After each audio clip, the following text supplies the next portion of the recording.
Knowing why we gambled important? Perhaps. However, insofar as stopping gambling, many Gamblers Anonymous members have abstained from gambling without the knowledge of why they gambled. If you're like me, this probably isn't going to cut it. I needed to know why. Why can my friends go to the casino with $100, play for a bit, and leave, whereas I had to spend all the money I had, or even borrow more, to stay and keep playing until it was all gone? What made me different? What makes addicts different from our peers? Addiction is a complex and often misunderstood phenomenon that affects millions of people worldwide. From substance abuse to compulsive behaviors, addictions can have devastating impacts on our lives. So where does it come from? The answer lies in the way that our brains process pleasure and process rewards. When we experience something pleasurable, like eating a delicious meal or winning a game, our brains release chemicals called dopamine. This neurotransmitter is responsible for feelings of pleasure and motivation, and it reinforces our behavior by telling us that whatever we just did was really good and we should do it again. As with many things in life, you develop a tolerance toward dopamine,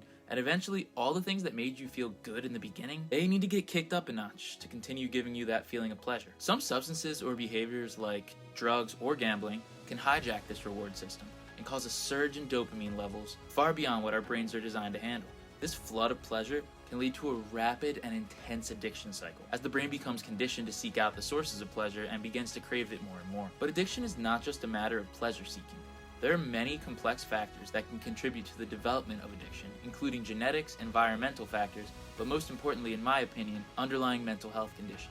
People may turn to drugs, alcohol, or gambling as a way to self-medicate and alleviate their symptoms. However, this can quickly spiral into addiction, as the substance becomes the primary focus rather than treating the underlying mental health issue. For me personally, there were clear times in my life where I was feeling down or misunderstood, and I think that I hid behind the competition aspect of gambling to give my life meaning. Gambling was something that felt winnable to me, something I felt like I could compete at and improve at. Of course, this was a false belief, as all games of chance are built for you to lose in the long term, no matter how good you think you might have become. But for me, gambling was really a way to feel a sense of purpose and accomplishment when I felt very disconnected from the work or school that I was told that I should be doing, or as the next logical step to do in my life. It felt like something that was off the beaten normal path, and it made me feel really unique.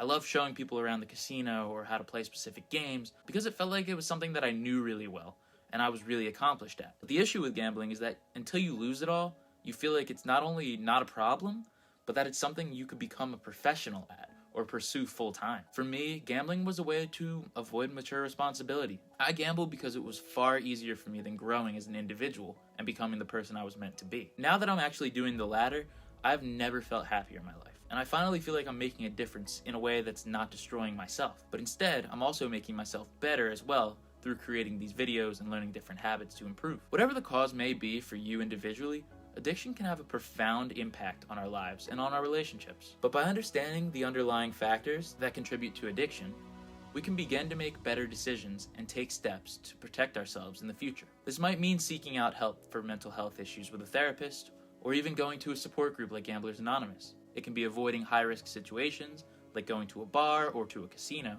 It also might mean recognizing when your behavior has become compulsive or addictive and taking steps to break that cycle before it becomes too difficult to overcome. The earlier you start to address your issues, the better chance you have of making a constructive impact. Ultimately, the key to preventing addiction is awareness and education. By understanding the complex factors that contribute to an addiction, we can really begin to make better choices for ourselves and for those that we care about, which at the end of the day is the most important thing in this life. We want to live happy and peaceful lives, and to do that we need to break free from our cycles of addiction. If you enjoyed this video, please check out one of my other videos on the topics of self-improvement and gambling addiction recovery. And with that, as always, let's keep getting better together, one day at a time.